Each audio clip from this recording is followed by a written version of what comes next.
शहर के तमाम वेस्ट प्रोडक्ट रद्दी सामानों का इस्तेमाल करके शहर के पार्कों में विशालकाय टैंकर और सारस बनाया गया है, जो धनबाद के लोगों के लिए आकर्षण का केंद्र बना हुआ है।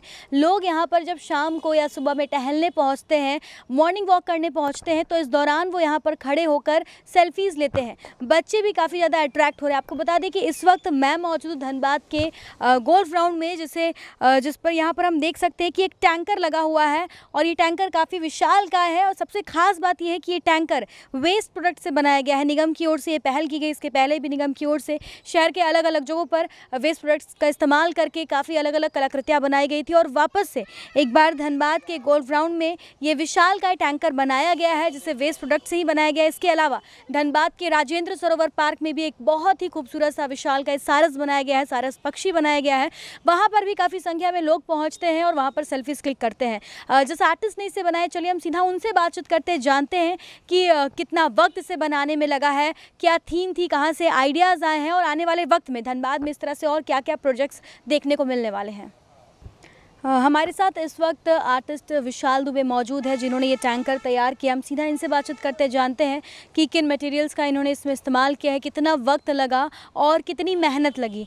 सबसे पहले तो आप बताइए कि कितना वक्त आपको लगा इसे बनाने में, क्योंकि काफ़ी खूबसूरत है और लोगों के लिए आकर्षण का केंद्र बनी हुई है। इसको बनाने में मुझे करीब 10 से 12 दिन लगे। उसमें यहाँ पे ख़राब मौसम के कारण भी और अव्यवस्था, बिजली की एबिलिटी यहाँ पे जैसा कि आप जानते हैं बहुत कम हो जाती है, तो ये सब फेस करके मैंने इसको 10 से 12 दिन में कंप्लीट करके यहाँ पे लगा दिया है। और इसके अलावा भी यहाँ बेकारबान तालाब में भी एक पक्षी बनाई है विशालकाय, उसको 1 हफ्ता में लगभग कंप्लीट कर लिया है।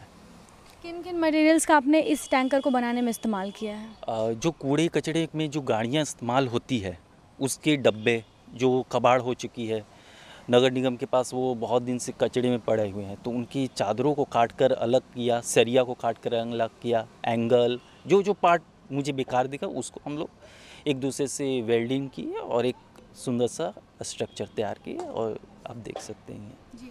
क्या वेट हो गए इस टैंकर के अराउंड अप्रॉक्स? लगभग 600 केजी के आसपास इसका वजन है। जो सारस आपने तैयार किया है, सारस को बनाने में किन मटेरियल्स का आपने यूज़ किया है और वो भी काफ़ी विशाल का सारस है? सारस का स्ट्रक्चर में आप देखिएगा तो ज़्यादातर एंगल है जो बहुत मुड़ा हुआ है, ख़राब है, और वो एंगल नगर निगम का कबाड़ खाने में काफ़ी सालों से पड़ा हुआ है। वो मतलब आज की एंगल नहीं है, बहुत सालों से। तो उस एंगल को छोटे छोटे पार्ट पुर्जा में काट दिया, उसको कंस्ट्रक्ट करके जोड़ कर उसका बड़ा सा पंख बनाया, एक बड़ा सा शरीर बनाया और उसको वही 1 हफ्ता में लगा बनाने में। और वो काफ़ी इंटरेस्टिंग है। उसके चोंच में एक फिश लगा हुआ है, बगल में तालाब है, उसी सब्जेक्ट से इंस्पायर होकर बनाया। जैसे बगुला है, फिश खा रहा है, तो एक वहीं का एक सब्जेक्ट को लेकर बनाया। ये जो लगातार वेस्ट मटेरियल का इस्तेमाल करके निगम की ओर से इस तरह से अट्रैक्टिव चीज़ें बनाई जा रही हैं और लोग जो है पहुंचते हैं तो काफ़ी सेल्फीज़ लेते हैं, एक मैसेज भी लोगों में जा रहा है रीयूज़ रिसाइकिल को लेकर। हाँ, रीयूज रिसाइकिल 3R पे ये हर जगह भी काम चल रहा है और यूपी, एमपी, दिल्ली में भी इस पे मैं बड़ा प्रोजेक्ट पे काम किया चुका हूँ। तो ये एक हमारे पास जो कचड़े बचते हैं कोई यूज की होती नहीं है, नगर निगम के पास ऐसे काफ़ी प्रॉपर्टी है जिसके कलाकृतियाँ बनाया जा सकता है। गार्डन के लिए स्कल्पचर, रोड चौराहों के लिए एक बहुत अच्छा कॉन्सेप्ट पे आर्ट बनाया जा सकता है और ये इंडिया में नहीं, ये पूरे वर्ल्ड लेवल में चल रहा है।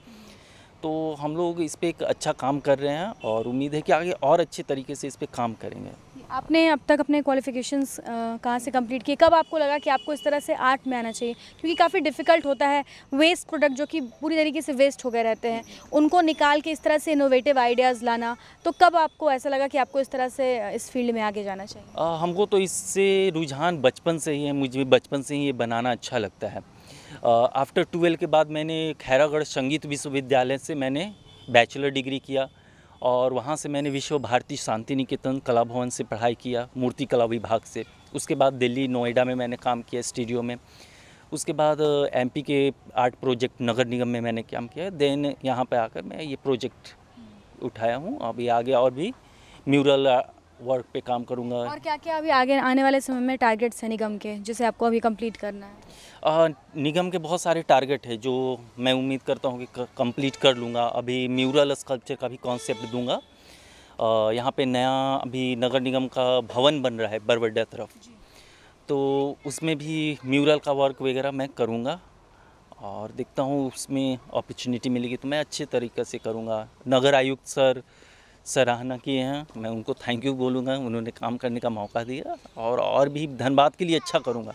मैं बाहर राज्य में तो काफ़ी किया हूँ, अभी मैं सोच रहा हूँ यहाँ पे मेरा घर ही है तो यहाँ पे क्यों ना बहुत अच्छा किया जाए। धनबाद एक काफ़ी छोटा शहर है और छोटे शहर होने के बावजूद भी अब हमें यहाँ पर काफ़ी ऐसी चीज़ें देखने को मिली जो बड़े शहरों में जनरली होता है, बड़े शहरों के तर्ज पर होता है और ये तमाम चीज़ यहाँ पर आ रही है। इसका क्या मैसेज लोगों तक जाएगा? आप एक क्या अपील करना चाहेंगे धनबाद के लोगों से कि निगम की ओर से इतना इनिशिएटिव लिया जा रहा है तो लोगों को अंदर भी कुछ ना कुछ जागरूकता आनी चाहिए? हाँ ज़रूर, ये निगम के पास बहुत सारी प्रॉपर्टी होती है जो लोगों का यूज नहीं होते हैं, ज़्यादातर देखिए बेकार हो जाता है या उसकी बोली लग जाती है।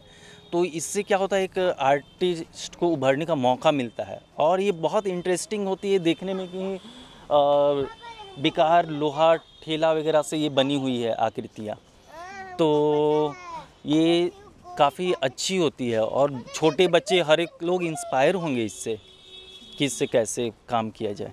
हमने आर्टिस्ट विशाल से बातचीत की, उन्होंने बताया कि करीब 15 दिनों का वक्त लगा है क्योंकि यहाँ पर जो अवेलेबिलिटी थी लाइट और पानी की, उन तमाम वेदर, इन तमाम चीज़ों को ध्यान में रखते हुए 15 दिनों के अंदर इन्होंने इस टैंकर को बनाकर तैयार किया गया। खास बात यह है कि इसमें तमाम जितनी भी मटेरियल्स यूज़ हुए वो वेस्ट प्रोडक्ट यूज़ हुए हैं। यहाँ पर आपको हम दिखाना चाहेंगे कि ये जो पहिया है ये रिक्शे के पहिया का इस्तेमाल किया गया है। इसके बाद यहाँ पर ये एंगल का इस्तेमाल किया गया और ये जो हम सामने में ये जो फ्रंट बॉडी पार्ट देख रहे हैं, ये बॉडी पार्ट उन कचरा गाड़ियों के बॉडी पार्ट का इस्तेमाल किया गया है जो कि निगम में खराब पड़े हुए थे, वेस्ट हो गए थे वर्षों से, जिसका इस्तेमाल नहीं किया जा रहा था और बहुत ही खूबसूरत सा एक लुक यहाँ पर इसे दिया जा रहा है और यही वजह है कि लोग यहाँ पर आ रहे हैं। साथ ही साथ जो सारस बनाया गया उसमें एंगल और पाइप्स का इस्तेमाल किया गया है। सारस के हम चोंच में देख सकते हैं कि किस प्रकार से मछली वहाँ पर रखा हुआ है क्योंकि वो ठीक तालाब के किनारे है, राजेंद्र सरोवर है वहाँ पर, और यही ध्यान में रखते हुए उसे एक थीम के अकॉर्डिंग बनाया गया है। रिड्यूस, रिसाइकिल और रीयूज़ का जो निगम की ओर से इनिशिएटिव लिया गया है इसे यहाँ पर अप्लाई किया जा रहा है। साथ ही साथ हमें विशाल जी ने बताया कि आने वाले वक्त में इस तरह से और भी कई छोटी छोटी योजना है जिनमें इस तरह के वेस्ट प्रोडक्ट का इस्तेमाल किया जाएगा और लोगों से भी अपील की जाएगी कि कैसे अपने शहर को स्वच्छ बनाने में वो भी अपनी अहम भागीदारी निभा सकते हैं RRR योजना का ध्यान रखते हुए। साथ ही साथ कचरे को इधर उधर ना फेंकें और निगम की ओर से इनिशिएटिव लिया जा रहा है तो एक आम पब्लिक की भी ओर से उतनी ही अच्छी से इनिशिएटिव लेना चाहिए ताकि आपका शहर, धनबाद शहर, स्वच्छ और सुंदर दिखे। इस तरह के तमाम अपडेट्स हम आप तक पहुँचाते रहेंगे अपने सहयोगी संतोष के साथ। Shambhavi Singh, the news post, Dhanbad.